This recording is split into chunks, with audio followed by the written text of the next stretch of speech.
கோயிலுக்கு வர குழந்தைகள்லாம் ஏதாவது ஒரு கதை சொல்லுங்கள் தாத்தா அப்படிங்குதுங்க. யூடியூப்பில் சொல்லுங்கள், யூடியூப்பில் சொல்லுங்கள். அதுக்காக இந்த கதையை நம்ம இப்போ சொல்ல போகிறோம்.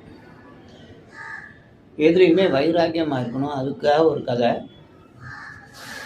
ஒரு சுவாமிஜி இருந்தார். அவர் இறைவனை காண்பதற்காக தவம் பண்ணணுன்ட்டு இருக்கார். ஊரில் இருந்தால் ரொம்ப டிஸ்டர்பன்ஸாக இருக்குது, ரொம்ப தொந்தரவாக இருக்குதுன்னு காட்டுக்குள்ளே போகிறார். காட்டில் போய் தவம் பண்ணி இருக்கும்போது ஒரு வேடன் வரான்.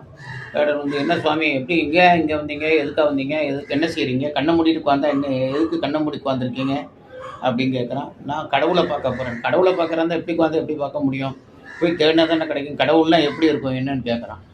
அப்போ தலை இவனை அனுப்புறதுக்காக சொல்கிறார். இவனை எங்கேயாவது அனுப்பணுமே, தொந்தரவு ஜாஸ்தியாக இருக்கு, எது சொன்னாலும் புரிய மாட்டேங்குதுன்னு சொல்லி, கடவுளுங்கிறது மூஞ்சி சிம்மம் மாதிரி சிங்கம் மாதிரி இருக்கும், உடம்பு மனுஷன் மாதிரி இருக்கும், நரசிம்மர் மாதிரி. அவரும் ஒரு உருவத்தை சொல்கிறார்.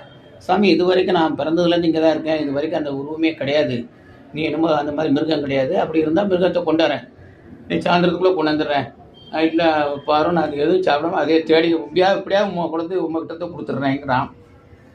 சரி அப்படின்னு சொல்லி சுற்றுறான். ஒரு இடத்துலையும் கிடைக்கல.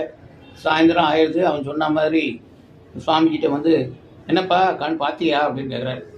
இல்லையா, நீங்கள் சொன்ன மாதிரி அந்த மிருகமே இல்லை, சொன்னது நான் கொண்டு ஒப்படைக்கிறேன்னு சொன்னேன், நான் ஒப்படைக்கலை, அதனால் நீங்கள் என்ன செய்யணுமோ செய்யுங்க ஐயா, தண்டனை கொடுங்க அப்படிங்கிறான். அப்படின்னு சொல்லிவிட்டு காலில் விழுறான். அது கூடிய சலச்சலன்னு ஒரு சத்தம் கேட்குறது. சத்தம் கேட்டால் ஓடி போய் அது என்ன சத்தம்னு போய் அந்த மரத்துக்கு இடையில அந்த சிங்கம், சுவாமிஜி சொன்ன மாதிரி அந்த சிங்கமும் அந்த உடம்புமா இருக்குது. அதை பிடிச்சின்னு வரான். பிடிச்சின்னு சுவாமிகிட்ட கொடுக்குறான். அந்த வந்துட்டு சுவாமி, இவ்வளோ நேரம் கழிச்சு இவ்வளோ தான் கிடச்சிருக்கு, இப்போ தான் கிடச்சிருக்கு பாருங்கள், நானே இது வரைக்கும் பார்த்ததில்ல, இப்போ தான் பார்த்துருக்கேன் நான். அவருக்கு விடுவெடுத்து போயிடுது. நம்ம சும்மா தானே இமேஜினில் தான் சொன்னோம், அசியூமில் சொன்னோம். அவன் எப்படி இப்படி வந்தது அப்படின்னு சொல்லி பெருமாள்கிட்ட கேட்குற. நான் உன்னை தேடி எங்கெங்கெல்லாம் அலைகிறேன், ஆனால் அவன் ஒரு பாமரன், அவனுக்கு உன்னையை பற்றி எதுவுமே தெரியாது, ஆனால் அவன் இழுப்புக்கு நீ அவன் தரன்னு இழுத்துன்னு வரான், நீர் வரைகிற அப்படின்னு சொல்லி பெருமாள்கிட்ட கேட்குற. அப்படிலாம் இல்லை, அவன் காலையிலேருந்து அவன் எதுவுமே சாப்பிடாம என்னை பார்க்கணுன்னே சுற்றுறான், அவனுக்கு நான் தெரியாமல் நான் எப்படி இருக்க முடியுங்கிற. அப்போ அவன் கீழே விழுந்து விழுகிறார். அப்போது நம்ம ஒருமுகப்படுத்தணும், மனசை ஒருமுகப்படுத்தி, படிப்புலையாக இருக்கட்டும் எதுலையாக இருக்கட்டும் ஒருமுகப்படுத்தணும். டிவி சத்தம் கேட்டாலும் சரி, ஃபோன் வந்தாலும் சரி, அடுத்தவங்க பெரியவங்க பேசினாலும் சரி, எதுவுமே காதில் வாங்கக்கூடாது.